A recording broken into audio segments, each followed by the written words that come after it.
Thanks for staying with us. I'm Bill O'Reilly reporting from California. In the Miller Time segment tonight, let's get right to the sage of Southern California. Joins us from Santa Barbara, about 90 miles north of where I am right now in Los Angeles. All right, so what do you think about Brian Williams? You ever meet him? You know him? I don't know. I don't know Brian from Adam, unless, of course, he's claimed today that he's Adam. I sat next to him one night. I sat next to him one night at dinner, and he was a very convivial table mate. But that's the extent that I know him. I'll show you the extent that I don't know the man. Why would he want to come back from this? I don't understand. He's always looking for a story. I think he should. There's a great story to be had within. Why would you want to come back? Why would you not want to analyze how you got to this point? It seems like superfluous to me to come back 6 months from now and everybody, I guess at that point everybody will say, okay, now listen, Billy, everybody's imperfect. I imagined I was on Monday Night Football for 2 years. But the simple fact is you have to learn something from these things. I think he should take over for Jon Stewart over there where, the things are, it's more of a comedy show. He seems to like to do comedy. I view him as like Charles Van Doren after the quiz show scandal. I don't expect him to go be a researcher for Encyclopedia Britannica, but maybe something out of Hard News now. Yeah, and that's then what I think.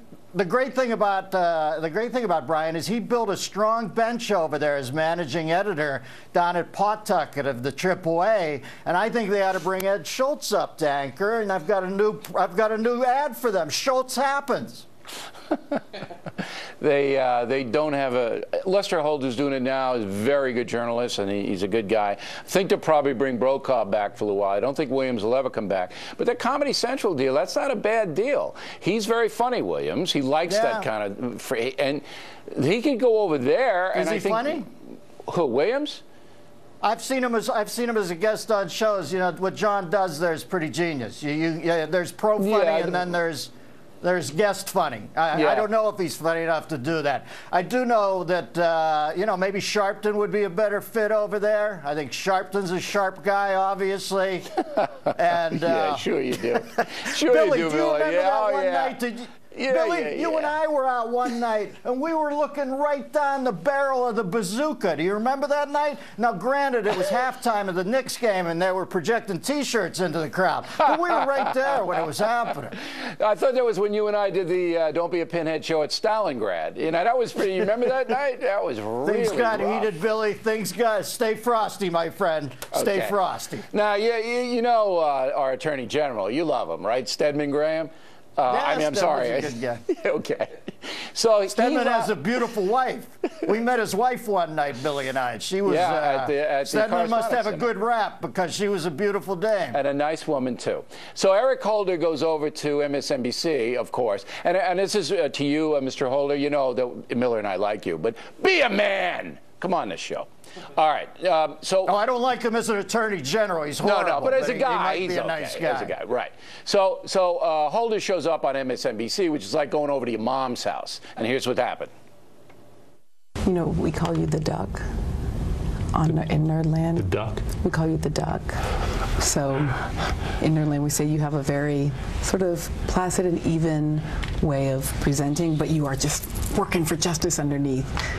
Would you quack for us? Well, I'm not sure I'm going to do that, but I like the analogy. You do like the analogy, good. Could you quack for us, Miller? Well, listen, Melissa Harris Perry calls him a duck, and he calls her an exquisite waste of a hyphen. I don't even know what that was about there. All I know is Stedman was blushing his ass off. It's beautiful. I'm telling you, maybe Williams ought to go down to MSNBC and tighten that situation up over there. See, this goes down in history next to Barbara Walters. What kind of tree do you want to be? Can you quack for us? I think you're a duck. What do you think? He's the Attorney General. You think he's a duck? What?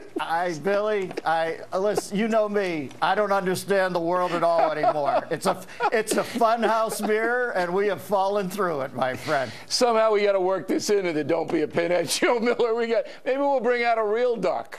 All right. I want to sing Sisters this year from White Christmas, you and I. That's what I want to end with. All right, which we'll work on it. Dennis Miller, everybody. We'd like to thank you, everybody in San Jose, San Antonio, Dallas, Westbury, Long Island, Atlantic City, Cleveland, Ohio. All the Don't Be a Pinhead shows sold out in those places. There are about 20 tickets left in Memphis, Tennessee. We have some good seats for you in Rio Rancho, New Mexico. Details on BillO'Reilly.com. Martha McCallum on deck. She's going to talk about Jon Stewart. Then, in fact, a tip of the day, the smartest man in Hollywood. We're coming right back.